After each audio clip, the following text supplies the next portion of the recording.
اللہ وحدہ لا شریک لہ واشہد ان محمدا عبدہ ورسولہ صلی اللہ علیہ وآلہ وسلم۔ اللہم صلی علی محمد وعلی آل محمد کما صلیت علی ابراہیم وعلی آل ابراہیم انکا حمید مجید۔ اللہم بارک علی محمد وعلی آل محمد کما بارکت علی ابراہیم وعلی آل ابراہیم انکا حمید مجید۔ اما بعد فاعوذ باللہ السمیع العلیم من الشیطان الرجیم من حمزہ ونفخہ ونفثہ۔ بسم اللہ الرحمن الرحیم۔ لا تجعلوا دعاء الرسول بینکم کدعاء بعضکم بعضا قد يعلم الله الذين يتسللون منكم لواذا فليحذر الذين يخالفون عن أمره أن تصيبهم فتنة أو يصيبهم عذاب أليم۔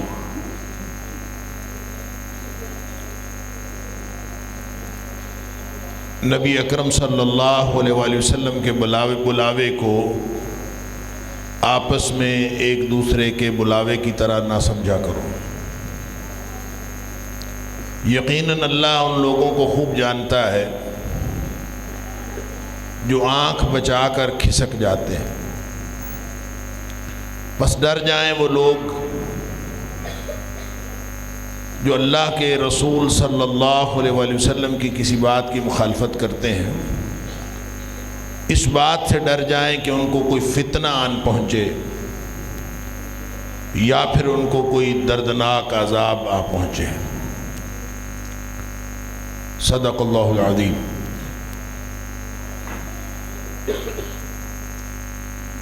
میرے لیے، آپ کے لیے، ہم سب کے لیے بڑی سعادت کی بات ہے کہ ہم ایک ایسی تقریب کے اندر شریک ہیں جو نبی اکرم صلی اللہ علیہ وآلہ وسلم کے صحیح ترین فرامین و احوال اور آپ کے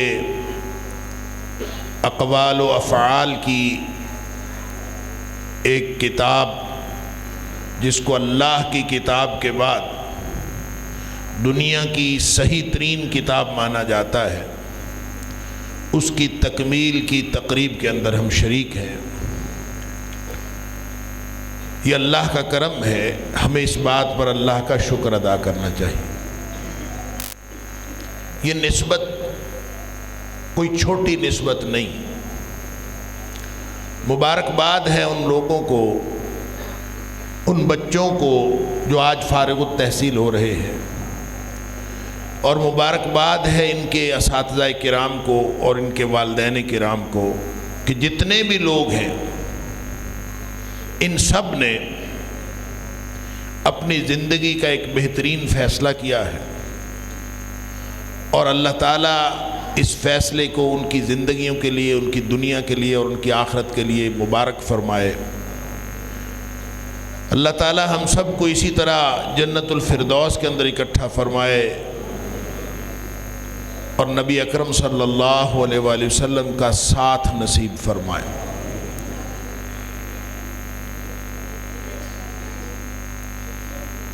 نبی اکرم صلی اللہ علیہ وآلہ وسلم کا ساتھ دنیا میں ہو تو وہ بھی نبی کریم صلی اللہ علیہ وسلم کا ساتھ مل جائے تو اور کیا اس سے بڑی اور کیا سعادت ہو سکتی ہے؟ آپ کی رفاقت کے علاوہ اور کتنی بڑی اور بڑی اس سے کیا سعادت ہو سکتی ہے؟ اور اگر کسی کو نبی کریم صلی اللہ علیہ وسلم کا ساتھ مل جائے اور وہ مومن ہو تو اس کو کیا انعام ملے گا؟ اس کا اندازہ تو کیا کیا جا سکتا ہے کہ اللہ قرآن میں فرماتا ہے کہ جو کافر ہیں، جو نہ ماننے والے ہیں، جو اللہ اور اس کے رسول صلی اللہ علیہ وسلم کے دشمن ہیں، وہ بھی اگر ان کے اندر بھی اے حبیب صلی اللہ علیہ وسلم آپ موجود ہیں تو اللہ ان کے اوپر عذاب نازل نہیں کرتا۔ نبی پاک صلی اللہ علیہ وسلم کی موجودگی اس بات کی ضمانت ہے کہ اس قوم کے اوپر اللہ کا عذاب نہیں آتا۔ اللہ اکبر۔ دو قسم کی امان اللہ نے قرآن میں دی ہے کہ ما کان اللہ لیعذبہم وانت فیہم، جس قوم کے اندر اے حبیب صلی اللہ علیہ وسلم آپ موجود ہوں اس قوم کے اوپر اللہ کا عذاب نہیں آتا، اللہ اس کے اوپر عذاب نازل نہیں کرتا۔ وما کان اللہ معذبہم وہم یستغفرون، یا پھر اگر دوسری صورت یہ ہے کہ قوم اگر استغفار کرتی ہو، اپنے گناہوں کی معافی مانگتی ہو، تو بھی اللہ ان کے اوپر عذاب نازل نہیں کرتا۔ اللہ، تو کیا خیال ہے قرآن کی آیت؟ اس وقت تو نبی پاک صلی اللہ علیہ وسلم بنفس نفیس موجود تھے، تو کیا خیال ہے قرآن کی آیت بس اس دور کے لیے تھی؟ یہ قیامت تک کے لیے ہے۔ جب قیامت تک کے لیے ہے تو پھر نبی پاک صلی اللہ علیہ وآلہ وسلم کی موجودگی کا کوئی مفہوم تو ایسا ہے، کوئی رفاقت تو نبی پاک صلی اللہ علیہ وسلم کی ہے جس رفاقت کی وجہ سے اللہ کا عذاب ٹل جاتا ہے۔ وہ رفاقت کیا ہے؟ وہ یہی قال اللہ قال الرسول کی رفاقت ہے، جو اللہ کے رسول صلی اللہ علیہ وسلم کے فرامین کے ساتھ، آپ کی صحیح ترین احوال و اقوال و افعال کے ساتھ زندگی گزارنے کا نام نبی پاک صلی اللہ علیہ وسلم کی رفاقت ہے۔ لہٰذا آج کسی نے اگر اللہ کے رسول صلی اللہ علیہ وسلم کے ساتھ زندگی گزارنی ہو یا وہ گزارنا چاہے تو وہ صحیح بخاری کے ساتھ زندگی گزار، جس کی زندگی الجامع الصحیح للبخاری کے ساتھ گزرے گی، کیونکہ اللہ کی کتاب کے بعد یہ کائنات کی سب سے صحیح ترین کتاب ہے اور نبی پاک صلی اللہ علیہ وآلہ وسلم کے ساتھ جڑنے کے مترادف ہے۔ جو اس سے جڑ گیا ظاہر ہے جس نے اللہ سے جڑنا ہو وہ کیسے جڑتا ہے؟ اللہ سے کسی نے جڑنا ہو تو کیسے جڑتا؟ نبی اکرم صلی اللہ علیہ وسلم نے فرمایا ان هذا القرآن سبب، یہ قرآن ایک رسی ہے، اس کا ایک سرا طرفہ بید اللہ و طرفہ بایدیکم، اس کا ایک سرا اللہ کے ہاتھ میں ہے، ایک سرا تمہارے ہاتھ میں۔ اب اس کا مطلب یہ ہے کہ جب قرآن رسی ہے اور اس کا ایک سرا اللہ کے ہاتھ میں ہے اور اس کا ایک سرا تمہارے ہاتھ میں ہے، اب جس نے اللہ کے ساتھ جڑنا ہے وہ قرآن کے ساتھ جڑ جائے۔ فَتَمَسَّكُوا بِهِ، بس اس کے ساتھ جڑ جاؤ۔ نتیجہ کیا ہوگا؟ فرمایا دو گارنٹیاں ہیں، دو ضمانتیں، لن تضلوا ولن تہلكوا بعدہ ابدا۔ قرآن سے جڑو گے ایسے ہے جیسے تم نے اللہ سے جڑ گئے، اور جو اللہ سے جڑ گیا دو گارنٹیاں، ایک تو وہ کبھی گمراہ نہیں ہو سکتا، ایک کبھی تباہ نہیں ہو سکتا۔ تو کیا خیال ہے جس نے نبی کریم صلی اللہ علیہ وسلم کے ساتھ جڑنا ہو وہ الجامع الصحیح للبخاری کے ساتھ جڑ جائے تو اس کو نبی کریم صلی اللہ علیہ وسلم کی یہ جو اللہ نے قرآن میں امان بتایا ہے نبی پاک صلی اللہ علیہ وسلم کی موجودگی کو، اس کو یہ امان حاصل نہیں ہوگا۔ لہٰذا جس نے نبی پاک صلی اللہ علیہ وسلم کی رفاقت کا مزہ دنیا میں لینا ہو وہ نبی کریم صلی اللہ علیہ وسلم کی احادیث کے ساتھ زندگی گزارے، اور خاص طور پر صحیح بخاری کے ساتھ زندگی گزارے۔ اللہ ہمیں جنت میں بھی نبی پاک صلی اللہ علیہ وسلم کی رفاقت عطا فرما۔ میں نے سورہ نور کی ایک آیت آپ کے سامنے پڑھی، اس میں اللہ فرماتا ہے، یہ احکام کی صورت ہے، ذہن میں رکھیے، سورہ نور احکام کی صورت، اور یہ بالکل آخری آیات میں سے ایک آیت ہے۔ اللہ فرماتا ہے کہ نبی کریم صلی اللہ علیہ وسلم کے بلاوے کو آپس میں ایک دوسرے کے بلاوے کی طرح نہ سمجھا کرو۔ اللہ، دعا، لا تجعلوا دعاء الرسول، اللہ کے رسول صلی اللہ علیہ وسلم کے بلاوے کو میں نے ترجمہ کیا بلاوا۔ دعا کا مطلب بلاوا بھی ہوتا ہے، دعا کا مطلب پکارنا بھی ہوتا ہے، اور دعا کا مطلب دعا بھی ہوتا ہے۔ یعنی ایک تو اگر اس کا مفہوم یہ لیا جائے کہ نبی کریم صلی اللہ پکارنا، اگر اس کا مفہوم لیا جائے تو اس کا مطلب ہے جیسے تم ایک دوسرے کو پکارتے ہو نبی اکرم صلی اللہ علیہ وسلم کو اس طرح نہ پکارا کر۔ نبی کریم صلی اللہ علیہ وسلم کا اپنا احترام ہے، اپنا ادب ہے۔ اور اگر اس کا معنی دعا لیا جائے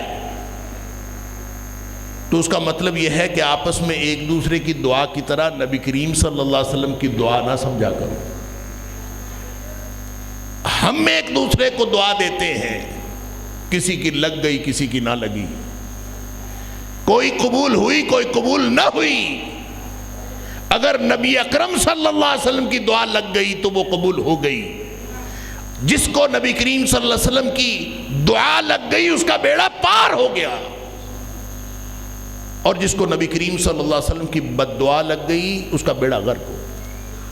لہذا نبی کریم صلی اللہ علیہ وسلم کی دعا کو آپس میں ایک دوسرے کی دعا کی طرح نہ سمجھا کرو۔ اللہ، دعا تو ماں کی لگ جائے، دعا ہو چاہے بد دعا لگ جائے۔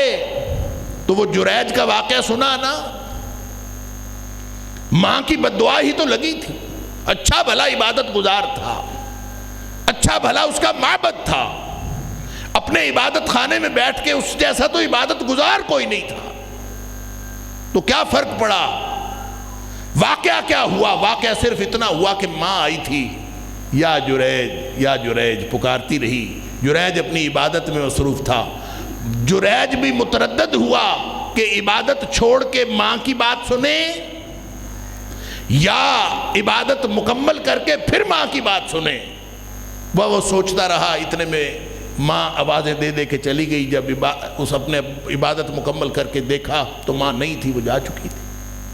اگلے دن پھر کبھی آئی، پھر ایسے ہوا، وہ آوازیں دے دے کے چلی گئی، نہیں ملاقات ہوئی۔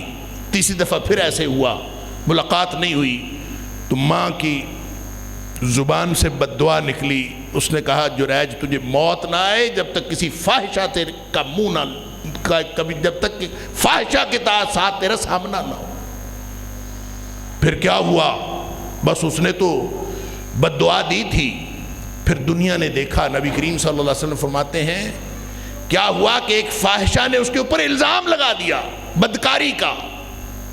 فاحشہ خاتون تھی، منہ کالا کسی اور کے ساتھ کیا تھا، بچہ پیدا ہو گیا تو اس نے جریج کا نام لگا دیا۔ بس جریج کا نام لگنا تھا، اس کا سارا کچھ وہ تباہ و برباد ہو گیا۔ اللہ اکبر، ساری عزت بھی خاک میں ملی، معبد بھی لوگوں نے ڈھا دیا، سب کچھ ختم ہو گیا۔ اللہ اکبر۔ اب حدیث کے الفاظ میں تو یہ بات شامل نہیں ہے، لیکن لگتا یوں ہی ہے کہ ماں نے معاف کیا ہوگا تو اللہ نے اس کا بندوبست کیا۔ جب ماں کی بد دعا سے اس کا معبد ڈھہ سکتا ہے تو ماں کے معاف کرنے سے اس کا معبد بن بھی سکتا ہے۔ بس پھر کیا تھا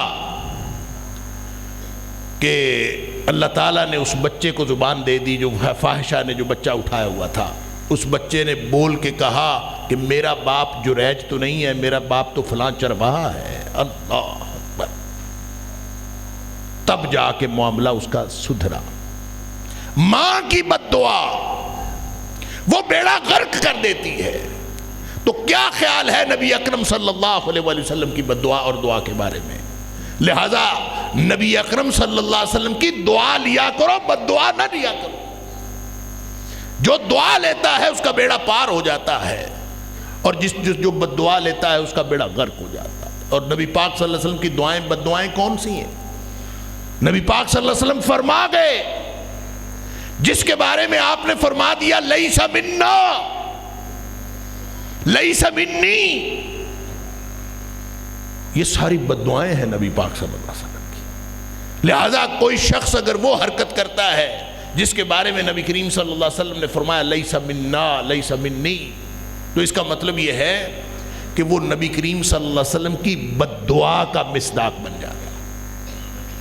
اور جن کے بارے میں نبی کریم صلی اللہ علیہ وسلم نے ثواب اور اجر کی خوشخبری سنائی ہے، وہ دعائیں ہیں نبی پاک صلی اللہ علیہ وسلم کی۔ لہذا جو جتنے اوامر ہیں جو نبی کریم صلی اللہ علیہ وسلم حکم فرما کے گئے، وہ سارے کے سارے نبی کریم صلی اللہ علیہ وسلم کی دعائیں لینے کا ذریعہ ہیں، اور جتنے نواہی ہیں وہ ساری کے ساری اگر کوئی شخص اس میں مبتلا ہوتا ہے تو وہ نبی کریم صلی اللہ علیہ وسلم کی بد دعائیں لینے کا نتیجہ ذریعہ ہے۔ اللہ، بہرحال میں نے اس کا ترجمہ کیا تھا بلاوا۔ تیسرا مفہوم اس کا بنتا ہے بلاوا۔ بلاوا یہ ہے کہ کوئی بلائے تو آپ نے کیا کرنا، ایک دوسرے کے آپس میں ایک دوسرے کے بلاوے کی طرح نبی کریم صلی اللہ علیہ وسلم کے بلاوے کو نہ سمجھا کرو۔ اللہ اکبر، تم نے بلایا ایک دوسرے کو، کوئی آیا یا نہیں آیا کوئی مسئلہ نہیں ہے، کوئی فرق نہیں پڑتا۔ کسی کے بلانے سے کوئی آئے، کسی کے بلانے سے کوئی نہ آئے، کوئی فرق نہیں پڑتا، لیکن جب نبی کریم صلی اللہ علیہ وسلم کا بلاوا آئے اور کوئی نہ آئے تو ایمان باقی نہیں رہتا۔ لا تجعلوا دعاء الرسول بینکم کدعاء بعضکم بعضا، آپس میں ایک دوسرے کے بلاوے کی طرح نبی کریم صلی اللہ علیہ وسلم کے بلاوے کو نہیں سمجھنا۔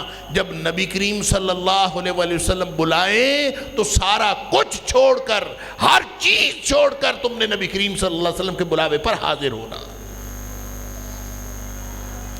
پھر اللہ فرماتا ہے قد یعلم اللہ الذین یتسللون منکم لواذا۔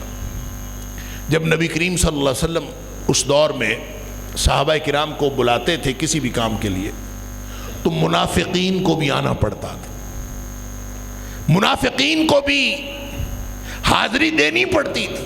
اس کی کیا وجہ ہے؟ اس کی وجہ یہ تھی کہ اگر وہ بلانے پر نہ آتے تو سب کو معلوم ہو جاتا کہ یہ تو مومن ہی نہیں ہے۔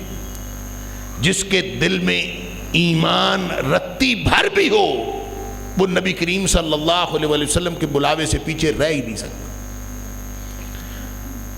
اس نے اپنا ایمان ضائع کرنا، لہذا ہر کوئی آتا تھا۔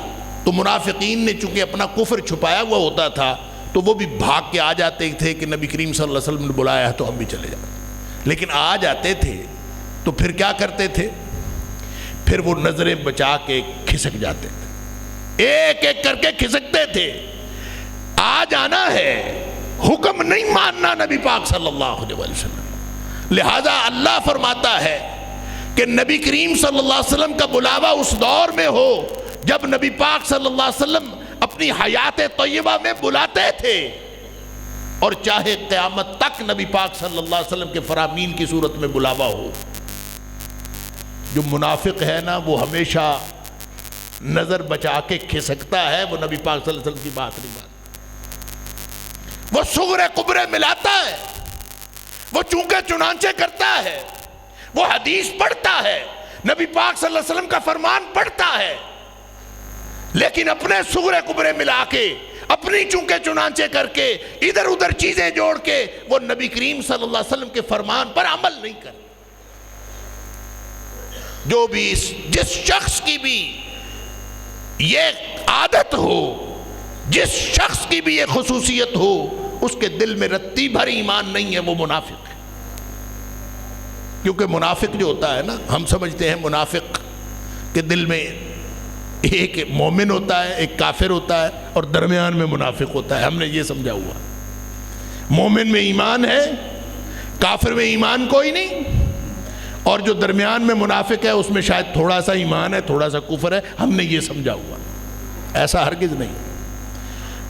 منافق کے دل میں رتی بھر ایمان نہیں ہوتا، وہ بھی کافر ہوتا ہے۔ فرق صرف اتنا ہے کہ کافر نے اپنا کفر چھپایا نہیں ہوتا، منافق نے اپنا کفر چھپایا ہوا ہوتا، صرف یہ فرق ہے۔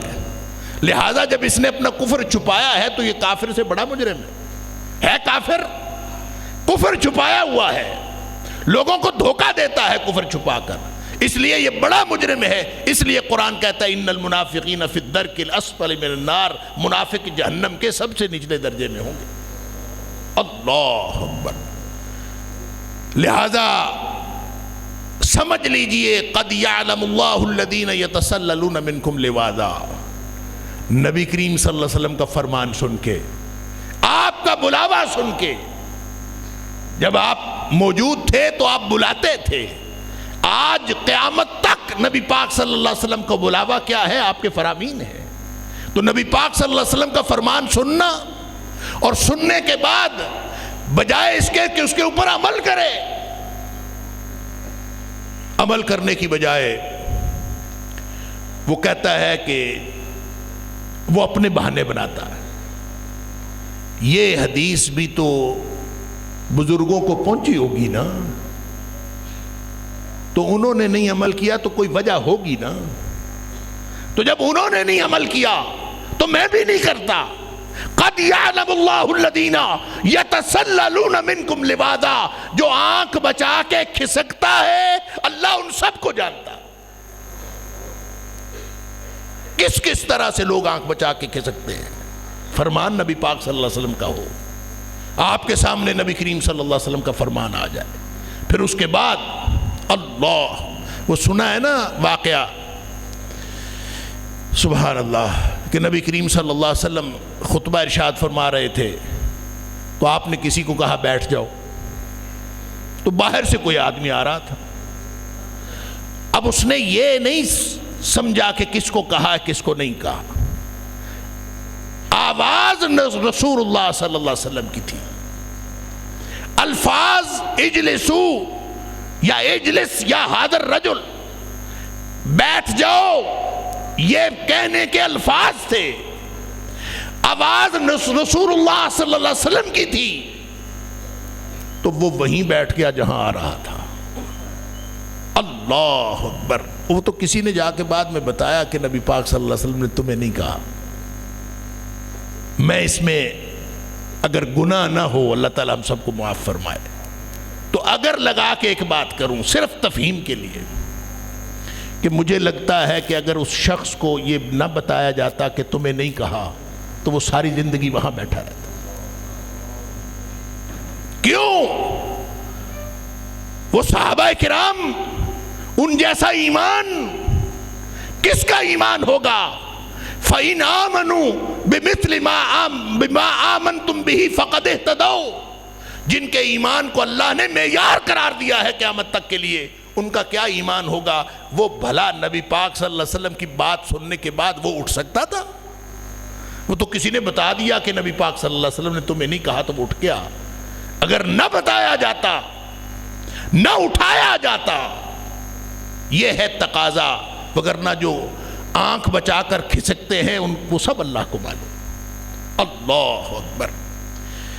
فَلْيَحْذَرِ الَّذِينَ يُخَالِفُونَ عَنْ أَمْرِهِ أَن تُصِيبَهُمْ فِتْنَةٌ، جو اللہ کے رسول صلی اللہ علیہ وسلم کی بات کی مخالفت کرتے ہیں نا کسی بھی وجہ سے، وجہ جو مرضی ہو، چاہے ان کا مسلک فٹ نہیں بیٹھتا، چاہے ان کی اپنی تفہیم فٹ نہیں بیٹھتی، چاہے ان کی اپنی عادت فٹ نہیں بیٹھتی، چاہے مزاج فٹ نہیں بیٹھتا، چاہے نظریہ فٹ نہیں بیٹھتا، وجہ کوئی بھی ہو، جو اللہ کے رسول صلی اللہ علیہ وسلم کی کسی بات کی مخالفت کرتے ہیں، ڈر جائیں اس بات سے کہ ان کو کوئی فتنہ پہنچے، او یصیبہم عذاب علیم، یا ان کو کوئی دردناک عذاب پہنچے۔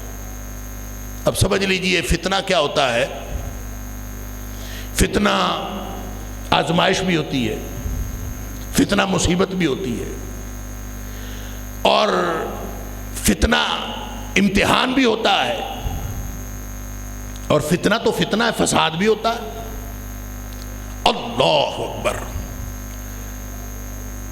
مفسرین نے لکھا ہے کہ یہ جو دو باتیں اللہ کریم نے فرمائی ہیں نا، کہ جو نبی کریم صلی اللہ علیہ وسلم کی بات کی مخالفت کرنے والے ہیں، وہ جو کہتے ہیں کہ ہم قرآن کو مانتے ہیں، نبی پاک صلی اللہ علیہ وسلم کی بات کو نہیں مانتے،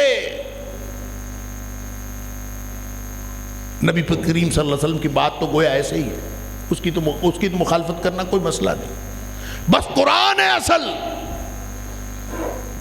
کبھی سمجھا ہے کہ یہ جو قرآن آیا کہاں سے ہے؟ قرآن کہاں سے آیا ہے؟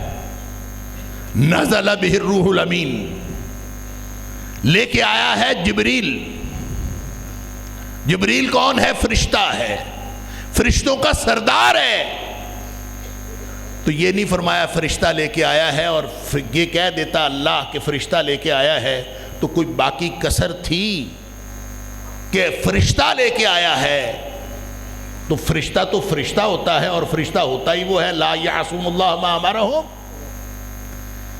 کہ جو اللہ حکم دیتا ہے وہ اس کی مخالفت کر ہی نہیں سکتے.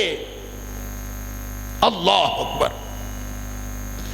اور جو مخالفت نہیں کر سکتے، فرشتہ ہوتا ہی وہ ہے جو اللہ کے حکم کی مخالفت نہیں کر سکتا، تو ساتھ یہ کیوں فرمایا نازل بہ الروح الامین، امانت دار فرشتہ لے کے آیا. کیوں امانت دار؟ وہ تو فرشتہ تو ہوتا ہی فرشتہ امانت دار. وہ امانت دار کیوں کہا؟ اس لیے کہا کہ یہ دین کا معاملہ ہے، یہ ہر ایرے غیرے کی بات نہیں چلے گی، یہاں یہ دین کا معاملہ. امین امانت دار فرشتہ لے کے آیا. علی قلبک لتکون من المنذرین. اے حبیب صلی اللہ علیہ وسلم آپ کے دل پر قرآن نازل. قرآن کہاں نازل ہوا؟ دل پر. تو دل کی بات دوسروں کو کیسے پتہ چلتی ہے؟ قرآن آیا نبی پاک صلی اللہ علیہ وسلم کے دل پر، آپ کے قلب اطہر پر. تو دل میں جو بات ہوتی ہے دوسروں کو کیسے پتہ؟ میرے دل میں کچھ ہو تو کیا آپ کو کیسے پتہ چلے گا؟ کسی کے دل میں بھی ہو تو وہ تب ہی پتہ چلے گا نا جب وہ بولے گا یا وہ کچھ کرے گا. تو نبی پاک صلی اللہ علیہ وسلم جب بولے، نبی پاک صلی اللہ علیہ وسلم جب کچھ کریں، ما صدر عن النبی من قول او فعل او تقریر، نبی پاک صلی اللہ علیہ وسلم سے جو چیز صادر ہو، چاہے آپ بولیں تو صادر ہو، چاہے آپ کچھ عمل کریں تو صادر ہو، چاہے آپ کسی کا عمل برقرار رکھیں تو صادر ہو، نبی پاک صلی اللہ علیہ وسلم سے جو صادر ہوتا ہے وہ قرآن ہوتا ہے کہ حدیث ہوتی ہے؟ وہ قرآن ہوتا ہے کہ حدیث ہوتی ہے؟ وہ تو حدیث ہوتی ہے. علماء کرام موجود ہیں، آپ ان سے حدیث کی ڈیفینیشن، ما صدر عن النبی من قول او فعل او تقریر، آپ سے جو بھی صادر ہو وہ تو حدیث ہوتی ہے. قرآن نبی پاک صلی اللہ علیہ وسلم کے قلب پر، دل پر نازل ہوا ہے. بولنے سے پتہ چلنا تھا کہ یہ قرآن ہے. آپ بولتے ہیں تو وہ قرآن نہیں ہے، وہ حدیث ہے. تو حدیث بولتی ہے تو پھر بتاتی ہے کہ یہ قرآن ہے. تو حدیث سے قرآن ثابت ہوا ہے کہ قرآن سے حدیث ثابت ہوئی ہے؟ قرآن تو خود حدیث سے ثابت ہوا. اگر حدیث نہ ہوتی قرآن ثابت نہیں ہو سکتا. آپ جب کہتے ہیں ترتیب نزولی، تو 30ویں پارے میں کس نے رکھی وہ پہلی وحی؟ کس نے کہا کہ پہلی وحی کو 30ویں پارے میں رکھو؟ کس نے کہا سورہ علق وہاں جائے گی؟ یہ کس نے بتایا؟ جب آیت نازل ہوتی تھی فلاں صورت سے پہلے رکھو، فلاں صورت کے بعد میں رکھو، فلاں آیت کے درمیان میں رکھو، یہ کون بتاتا تھا؟ یہ نبی اکرم صلی اللہ علیہ وسلم بتاتے ہیں. لہٰذا قرآن حدیث سے ثابت ہوا ہے، حدیث قرآن سے ثابت نہیں ہوئی. حجت اول حدیث ہے، حجت اول قرآن نہیں ہے. قرآن اس لیے بنا کہ نبی اکرم صلی اللہ علیہ وسلم کی زبان اقدس سے نکلا کہ یہ قرآن ہے تو قرآن بنا. اگر نبی پاک صلی اللہ علیہ وسلم ہمیں نہ بتاتے یہ قرآن ہے تو ہمیں نہیں پتا چلتا تھا. کعبہ اس لیے ہے کہ نبی پاک صلی اللہ علیہ وسلم نے اس کا پتہ بتایا. سارا دین اس لیے ہے کہ نبی اکرم صلی اللہ علیہ وسلم نے اس کا پتہ بتایا. اور حتیٰ کہ میں تو کہا کرتا ہوں کہ ہم تو کسی اللہ کو بھی نہ جانتے تھے اگر نبی کریم صلی اللہ علیہ وسلم اللہ کا تعارف نہ کرواتے. اللہ کا تعارف بھی نبی پاک صلی اللہ علیہ وسلم نے کروایا. لہذا فَلْيَحْذَرِ الَّذِينَ يُخَالِفُونَ عَنْ أَمْرِهِ، جو نبی کریم صلی اللہ علیہ وسلم کی بات کی مخالفت کرتے ہیں نا، وہ ڈر جائیں اس بات سے. أَن تُصِيبَهُمْ فِتْنَةٌ، مفسرین لکھتے ہیں کہ جو فتنہ ہے نا، دو چیزیں ہیں، ایک فتنہ ہے، ایک عذاب علیم. فتنہ دنیا میں ہی پہنچتا ہے اور دردناک عذاب آخرت کو پہنچے گا. جو اللہ کے رسول صلی اللہ علیہ وسلم کی بات کی مخالفت، کوئی بھی شخص، بھائی کوئی چیز تو ایسی ہوتی ہے جس کے بعد آدمی خاموش ہو جائے. کوئی تو اتھارٹی ہوتا ہے. آپ کسی سے بحث کر رہے ہو کہ قانون اس طرح ہے، قانون اس طرح نہیں ہے، وہ کہتا ہے یہ تو نوٹیفیکیشن ہوا ہے. آپ کہتے ہیں نوٹیفیکیشن دکھاؤ، وہ نوٹیفیکیشن دکھا دیتا ہے، آپ خاموش، بحث ختم. دین کا نوٹیفیکیشن ہوتا ہی وہ ہے جب نبی پاک صلی اللہ علیہ وسلم کی مدینے والے کی بور لگتا ہے. جب مدینے والے کی مور لگ گئی اس کے بعد بولنے کی گنجائش ہی کیا بچتی ہے؟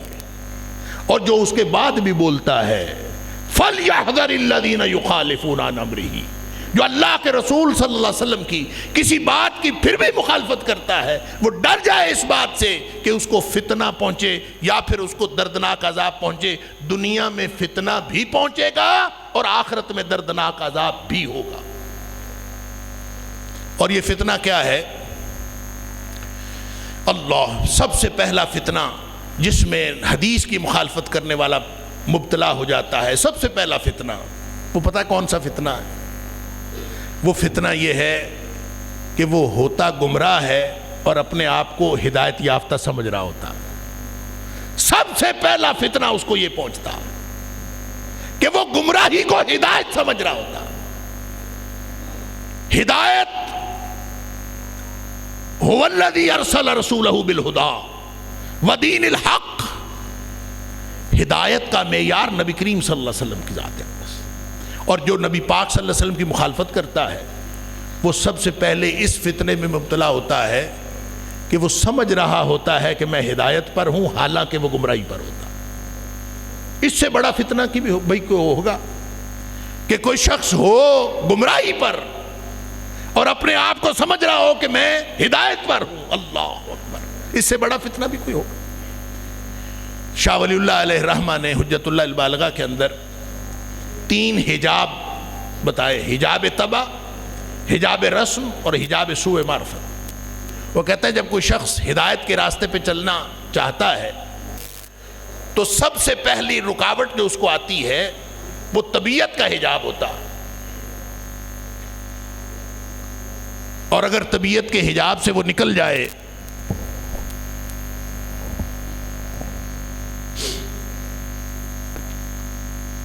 تو دوسری رکاوٹ حجاب رسم، وہ ہے ماحول کی رکاوٹ، اور اگر کوئی ماحول کی رکاوٹ سے بھی نکل جائے جو تیسری اور خطرناک ترین رکاوٹ بنتی ہے نا، وہ ہے حجاب سوء معرفت، پہچان میں غلطی کر جانے کا حجاب۔ یہ ہے رکاوٹ۔ یعنی آپ نے جانا تھا شیخو پورہ سے لاہور کی بس پہ، لاہور جانا تھا، تو آپ جا کے بس اڈے پہ بس پہ بیٹھے تو بس آپ نے پکڑ لی جو لاہور نہیں جا رہی بلکہ وہ تو سرگودا جا رہی، وہ کسی اور طرف جا رہی، تو بس میں بیٹھ گئے، سفر جاری ہے، آپ پہچان میں غلطی کر گئے، آپ منزل کے قریب ہو رہے ہیں، منزل سے دور ہو رہے ہیں، سفر جاری ہے، اور آپ اس کو کہیں کہ بھائی تو غلط سمت میں جا رہا ہے، اس کے پاس 1000 دلیلیں ہوں گی، وہ کہے گا دیکھیں میرے ساتھ سواریاں اور بھی ہیں، بس چل رہی ہے، میرا سفر جاری ہے، میں منزل پہ پہنچ جاؤں گا، تو غلط کہتا ہے، 1000 دلیلیں وہ دے گا۔ یہ ہے حجاب سوء معرفت۔ جو شخص نبی کریم صلی اللہ علیہ وسلم کی حدیث کی مخالفت کرتا ہے اس کو سب سے پہلے جو جس فتنے میں وہ مبتلا ہوتا ہے وہ حجاب سوء معرفت ہوتا ہے، اس کو پہچان گم ہو جاتی، اس کو سمجھ ہی نہیں آتی، صحیح غلط کی پہچان ختم ہو جاتی ہے۔ لہٰذا سب سے پہلا فتنہ جس میں حدیث کی مخالفت کرنے والا شامل ہوتا ہے اور مبتلا ہوتا ہے وہ فتنہ گمراہی کا فتنہ ہے، جس کو وہ ہدایت سمجھ رہا ہوتا ہے۔ آدمی کو پتا ہو کہ میں گمراہی پر ہوں تو وہ ہدایت کا سامان کرتا، اور جس کو پتہ ہی نہ چلے ہو گمراہی پر اور اس کو ہدایت سمجھ رہا ہو، اس سے بڑا خطرناک اور فتنہ کیا ہو؟ اللہ، لہذا فرمایا فَلْيَحْذَرِ الَّذِينَ يُخَالِفُونَ عَنْ أَمْرِهِ أَن تُصِيبَهُمْ فِتْنَةٌ۔ اللہ اکبر۔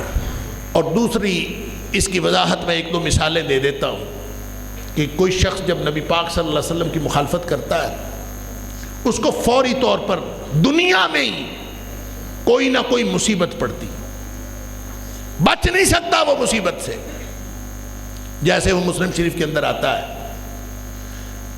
کہ نبی کریم صلی اللہ علیہ وسلم کسی شخص سے کہہ رہے تھے، وہ کھانا کھا رہا تھا بائیں ہاتھ سے، آپ نے فرمایا دائیں ہاتھ سے کھا بھائی، کل بیمینک، دائیں ہاتھ سے کھاؤ، وہ چپ کر کے بائیں سے کھاتا رہا۔ منافق تھا، مومن ہوتا تو یہ کیسے ہو سکتا تھا، وہ تو اپنا بازو کٹوا دیتا نبی پاک صلی اللہ علیہ وسلم کے فرمان۔ نبی کریم صلی اللہ علیہ وسلم فرماتے ہیں دائیں ہاتھ سے کھاؤ، وہ چپ کر کے بائیں سے کھا رہا. پھر فرمایا کل بیمینک، دائیں ہاتھ سے کھاؤ، پھر چپ کر کے کھاتا رہا. تیسری دفعہ پھر فرمایا کل بیمینک، بھائی دائیں ہاتھ سے کھاؤ. اس کو غصہ ہے، کہتا ہے لا استطیع، میرے سے نہیں کھایا جاتا. کیا بار بار آپ کہہ رہے ہو دائیں ہاتھ سے کھاؤ، دائیں ہاتھ سے؟ نہیں کھایا جاتا میرے سے دائیں ہاتھ سے. نبی اکرم صلی اللہ علیہ وسلم کی زبان اقدس سے نکلا لستطعت، اللہ کرے نہ ہی کھایا جائے. پھر صحابی کہتا ہے کہ ہم نے دیکھا کہ اس کا دایاں ہاتھ شل ہو گیا، ختم ہو گیا، اور وہ ساری زندگی بائیں ہاتھ سے ہی کھاتا رہا اور بائیں ہاتھ سے استنجا کرتا رہا. یہ پہلا فتنہ اس کو فوری طور پر پہنچا، پہلی مصیبت اس کو پہنچی کہ اس نے نبی پاک صلی اللہ علیہ وسلم کی بات کی مخالفت کی. جو دردناک عذاب قیامت والے دن ہونا وہ الگ. پھر نبی کریم صلی اللہ علیہ وسلم نے فرمایا کہ جب تمہارے پاس بہت ساری، میں صرف ایک دو مثالیں دے کے اپنی بات تکمیل کی طرف لے جاتا ہوں. نبی کریم صلی اللہ علیہ وسلم نے فرمایا کہ جب تمہارے پاس کوئی بہن بیٹی کا رشتہ لے کے آئے، تمہاری بہن بیٹی کا کوئی رشتہ دیکھنے کے لیے نکاح کا پیغام بھیجے، اذا خطب احدکم، کوئی تمہاری طرف نکاح کا پیغام بھیجے، اللہ اکبر، فرمایا دو چیزیں دیکھ لیا کرو، اس کا اخلاق کیسا ہے اور اس کا دین کیسا ہے. اور اگر ایسا شخص ہے جس نے نکاح کا پیغام بھیجا ہے، من ترضون دینہ وخلقہ، اس کا دین بھی تمہیں پسند ہے اور اخلاق بھی تمہیں پسند ہے. باقی چیزیں دیکھی جا سکتی ہیں، سارے عوامل دیکھے جا سکتے ہیں، لیکن دین اور اخلاق کو ترجیح ہے. دین بھی ٹھیک ہے، اخلاق بھی ٹھیک ہے، لیکن یہ آگے سے بہانہ بناتا ہے کیا مولوی اور کیا غیر مولوی، کیا پڑھا لکھا اور کیا ان پڑھ جاہل. آگے سے بہانہ بناتا ہے نہیں جی میری بیٹی تو ابھی پڑھ رہی ہے، میرا تو خاندان کا رواج ہے بی اے کرے گی تو پھر شادی کروں. کوئی بہانہ. نبی پاک صلی اللہ علیہ وسلم فرماتے ہیں اگر اس کا دین بھی ٹھیک ہے، اخلاق بھی ٹھیک ہے، فزوجوہ، اس کے ساتھ اپنی بہن بیٹی کا نکاح کر دو. یہاں تک بات ہوتی تو شاید ہمیں سمجھ نہ آتا، ویسے تو سمجھ ابھی تک نہیں آئی، اللہ تعالیٰ معاف فرمائے. نبی کریم صلی اللہ علیہ وسلم نے فرمایا وَإِلَّا تَفْعَلُوا، کر دو، نہیں کرو گے تو پتہ کیا ہوگا. یعنی دین بھی ٹھیک تھا، اخلاق بھی ٹھیک تھا، تمہارے اپنے بہانے نہیں ختم ہوتے. نہیں کیا، کیوں نہیں کیا وہ تمہیں پتا ہے، لیکن نبی پاک صلی اللہ علیہ وسلم نے فرمایا پھر بھی اگر رشتہ نہیں کیا نا تَكُنْ فِتْنَةٌ فِي الْأَرْضِ وَفَسَادٌ عَرِيضٌ، زمین میں فتنہ پھیل جائے گا اور بہت بڑا بگاڑ پیدا ہوگا. اللہ اکبر. کیوں؟ اس لیے کہ نبی پاک صلی اللہ علیہ وسلم کی بات کی مخالفت کی. یہ جو ہمارا معاشرتی بگاڑ ہے یہ بے سبب نہیں ہے، ہم فتنوں میں پھنسے ہیں، یہ بے سبب نہیں ہے. ہر ایک یہ فتنے ہیں سارے کے سارے جو ہمیں گھیرے میں لیے ہوئے ہیں. اور یہ فتنے کیوں ہیں؟ اس کی ایک وجہ یہ ہے کہ ہم نے نبی پاک صلی اللہ علیہ وسلم کی باتوں کی مخالفت کی. اور جو آخرت میں دردناک عذاب ہے اللہ تعالیٰ معاف کرے وہ تو بعد کی بات. امام شافعی علیہ الرحمہ سے ایک بندہ مسئلہ پوچھنے کے لیے آتا ہے. وہ کہتا ہے کہ میں اگر ذوالحلیفہ سے احرام باندھنے کی بجائے میں مسجد نبوی سے احرام باندھ لوں تو کیا فرق پڑتا؟ جو لوگ وہاں گئے ہیں ان کو معلوم ہے، جو نہیں گئے میں ان کو بتا دیتا ہوں کہ ذوالحلیفہ مدینے سے باہر نکل کے 5-6 کلومیٹر باہر نکل کے ایک جگہ ہے، اس کو نبی کریم صلی اللہ علیہ وآلہ وسلم نے میقات قرار دیا. وہاں سے احرام نبی پاک صلی اللہ علیہ وسلم نے باندھا تھا، لہذا احرام تو وہاں سے باندھنا. مدینہ منورہ کے اندر مسجد نبوی مدینہ منورہ کے اندر ہے، یہ 5-6 کلومیٹر دور ہے، اس سے ابھی باہر ہے. تو وہ کہتا ہے میں یہیں سے احرام باندھ لیتا ہوں. امام شافعی علیہ الرحمہ نے کہا کہ نہیں، تو نا وہیں سے احرام باندھ، مسجد نبی سے احرام نہ باندھ. وہ کہتا ہے کیا حرج ہے؟ فرمایا حرج یہ ہے کہ تو فتنے میں مبتلا ہو جائے گا، اس لیے کہ قرآن کہتا ہے فَلْيَحْذَرِ الَّذِينَ يُخَالِفُونَ عَنْ أَمْرِهِ أَن تُصِيبَهُمْ فِتْنَةٌ۔ جو اللہ کے رسول صلی اللہ علیہ وسلم کی کسی بات کی مخالفت کرتے ہیں، یہ سوال ہی پیدا نہیں ہوتا کہ وہ فتنے میں مبتلا نہ ہو، لہذا فتنے میں مبتلا۔ اللہ اکبر۔ کسی تابعی کے پاس ایک شخص ملنے کے لیے آیا کہ حضرت میں حج پہ جا رہا ہوں، میرے لیے دعا کر دیں۔ گفتگو کی، جانے لگا، اتنے میں مسجد میں بیٹھے تھے، اذان ہو گئی۔ اذان ہو گئی تو انہوں نے کہا کہ اب اذان ہو گئی ہے تو نماز پڑھے بغیر نہیں نکل سکتے تم، کیونکہ نبی کریم صلی اللہ علیہ وآلہ وسلم نے فرمایا ہے کہ جب اذان ہو جائے تو سوائے اس کے کہ کوئی شخص رفع حاجت کے لیے یا کسی کام کی وجہ سے نکلے، کوئی شخص نماز پڑھے بغیر نہ نکلے۔ وہ کہتا ہے کہ میرے تو قافلے والے جا رہے ہیں، میں اگر ابھی نماز پڑھنے کے لیے رک گیا تو میرا قافلہ نکل جائے گا۔ انہوں نے اس کو سمجھایا نہ جا، نماز پڑھے بغیر نہ نکل۔ اس نے کہا نہیں، میرا قافلہ جا رہا ہے، میں نماز راستے میں پڑھ لوں گا، نکل۔ اللہ! تھوڑی دیر بعد خبر آئی کہ وہ اونٹ سے گرا ہے، اس کی ٹانگ ٹوٹ گئی ہے، نہ حج پہ جا سکا نہ نماز پڑھ سکا۔ اللہ! فَلْيَحْذَرِ الَّذِينَ يُخَالِفُونَ عَنْ أَمْرِهِ أَن تُصِيبَهُمْ فِتْنَةٌ۔